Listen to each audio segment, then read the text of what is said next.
Kuttanad MLA. Shri Thomas K Thomas നമ്മളോടൊപ്പം telephone ലൈനിലുണ്ട്. Shri Thomas K Thomas, കഴിഞ്ഞ 1.25 മണിക്കൂറായി ഈ കർഷകർ അവരുടെ സങ്കടം പറഞ്ഞുകൊണ്ടിരിക്കുകയാണ്. ഇത് ഓരോ സമയത്തും ഞാനിപ്പോൾ 2-3 തവണയായി പറയുന്നു, ഈ മഴ വരുന്നു, വെയിൽ വരുന്നു എന്ന് പറയുന്ന പോലെ ഇവരുടെ പ്രതിസന്ധി ഓരോ സീസണിലും ഇങ്ങനെ ആവർത്തിച്ചു കൊണ്ടേയിരിക്കുകയാണ്. ഇതിനെന്താണ് നമുക്കൊരു പരിഹാരം കാണാൻ, ഒരു ശാശ്വതമായ പരിഹാരം കാണാൻ കഴിയാത്ത എന്തുകൊണ്ടാണ്?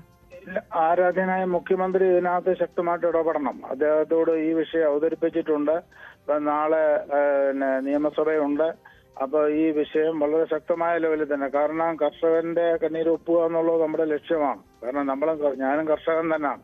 അപ്പൊ അങ്ങനെ വന്നു കഴിയുമ്പോഴത്തേക്ക് ഈ നെല്ല് എടുക്കണം, സമയത്ത് കൃഷി ഇറക്കണം, ഇതിനാവശ്യമായിട്ടുള്ള എല്ലാ ഹെൽപ്പും. കാരണം ഇപ്പം വിത്ത് കിട്ടുന്നില്ല എന്നുള്ള ഒരു കംപ്ലൈന്റും പല ആൾക്കാരും എന്നെ വിളിച്ചു പറഞ്ഞിട്ടുണ്ട്. അപ്പൊ അതിനകത്ത് അടിയന്തരമായിട്ട് ഇടപെട്ട് ഇപ്പം വിളിച്ചു പറഞ്ഞു കിട്ടിയെന്ന് പറഞ്ഞു. എന്നാലും ചില ആൾക്കാർക്ക് ലഭിക്കുന്നില്ല. അപ്പൊ എന്ന് പറയുന്ന പോലെ നെല്ലെടുക്കുന്നതിൽ ഈ മില്ലുകാരുടെ വളരെ ഒരു ധാർഷ്ട്യമായ ഇടപാട് ഉണ്ട് അതിനകത്ത്. അത് ശരിയല്ല. അതുകൊണ്ട് അടിയന്തരമായിട്ടും ഇതിനകത്ത് ഒരു നിയമം പാസാക്കുകയും മുഖ്യമന്ത്രി ഇതിനകത്ത് ശക്തമായിട്ട് ഇടപെടുകയും ചെയ്യണം. ആ വിഷയം ആരാധനായ മുഖ്യമന്ത്രിയുടെ ശ്രദ്ധയിൽ നാളെ രാവിലെ ഈ വിഷയം പെടുത്തുവാനായിട്ട് ആഗ്രഹിക്കുന്നത്. അതിന് ഒരു ശാശ്വത പരിഹാരം ഈ വിഷയത്തിനകത്ത് ഉണ്ടാക്കും, ഒരു സംശയമില്ല കാര്യത്തിൽ. ഇത് ഓരോ തവണയും അങ്ങേ പോലുള്ളവരൊക്കെ നമ്മൾ ഇതുപോലെ സംസാരിക്കുമ്പോഴൊക്കെ പറയാറുണ്ട്, നമുക്കറിയാം ഈ മില്ലുടമകൾ ഓരോ തവണയും ഈ സമ്മർദ്ദം ഉണ്ടാക്കുന്നത് നമുക്കറിയാമല്ലോ. കിട്ടിയ വിലയ്ക്ക് അവർക്ക് നെല്ല് കൊടുത്ത് ഒഴിവാക്കേണ്ട ഗതികേടാണ്. പാലക്കാട് 18 രൂപയ്ക്കൊക്കെയാണ് നെല്ല് കൊടുത്തിട്ടുള്ളത്. അവരുടെ ഒരു അവസ്ഥ ആലോചിക്കണം. മഴ പെയ്ത് ഇപ്പോൾ ഇന്നലെ കുട്ടനാട്ടിൽ നിന്നുള്ള പല ഭാഗത്തു നിന്നുള്ള ദൃശ്യങ്ങൾ, മുളച്ച നെല്ല് വഴിയരികിൽ ഇങ്ങനെ വെറുതെ കൂട്ടിയിട്ടിരിക്കുകയാണ്. 17 ദിവസമായി പുന്നപ്രയിലെ നെല്ല് കൊയ്ത് വഴിയരികിൽ ഇടാൻ തുടങ്ങിയിട്ട്.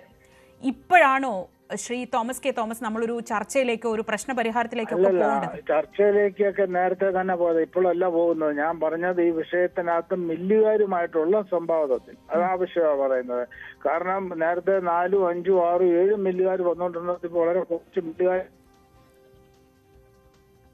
എന്താണ് ഗവൺമെന്റിനകത്ത് ഇടപെടാത്തത്? ഈ വിഷയങ്ങളാണ് ഉന്നയിക്കുന്നത്, അല്ലാതെ മറ്റുള്ള സബ്ജക്റ്റില്ല. അടിയന്തരമായിട്ട് എടുത്തു മാറത്തക്ക ഒരു സംവിധാനത്തിലേക്ക് പോകണം, അതാ ആഗ്രഹിക്കുന്നത്. അല്ല ഇത് ചർച്ചയില്ലാത്തതോ അല്ല നേരത്തെ വിഷയം ചർച്ച ചെയ്യാത്തതോ ഒന്നും അല്ല, നമുക്കറിയാം ഇത്. അപ്പൊ ഇതിനകത്ത് ഒരുപാട് ന്യൂനതകളുണ്ട് മില്ലുകാരുടെ ഭാഗത്തു നിന്ന്. ഞങ്ങളുടെ മന്ത്രി ശശീന്ദ്രൻ ഇന്നലെ പറഞ്ഞു, മില്ലുകാരുടെ മേൽ കർശനമായ നടപടിയിലേക്ക് നീങ്ങാൻ ഗവൺമെന്റിനെ പ്രോത്സാഹിപ്പിക്കരുതെന്ന് പറഞ്ഞായിരുന്നു. കാരണം ഈ വിഷയം അവർക്ക് ഒരു നോർമൽ റേറ്റ് നടക്കത്തില്ല. ആ ലോബിയെ ശരിക്കും മാറ്റിയെങ്കിലേ കാര്യങ്ങൾ നടക്കത്തുള്ളൂ. ആ വിഷയം ശ്രദ്ധയിൽപ്പെടുത്തും. ഇതിനാവശ്യമായ ഒരു പരിഹാരത്തിലേക്ക് പോകുമെന്നാണ് ഞാൻ പറഞ്ഞത്.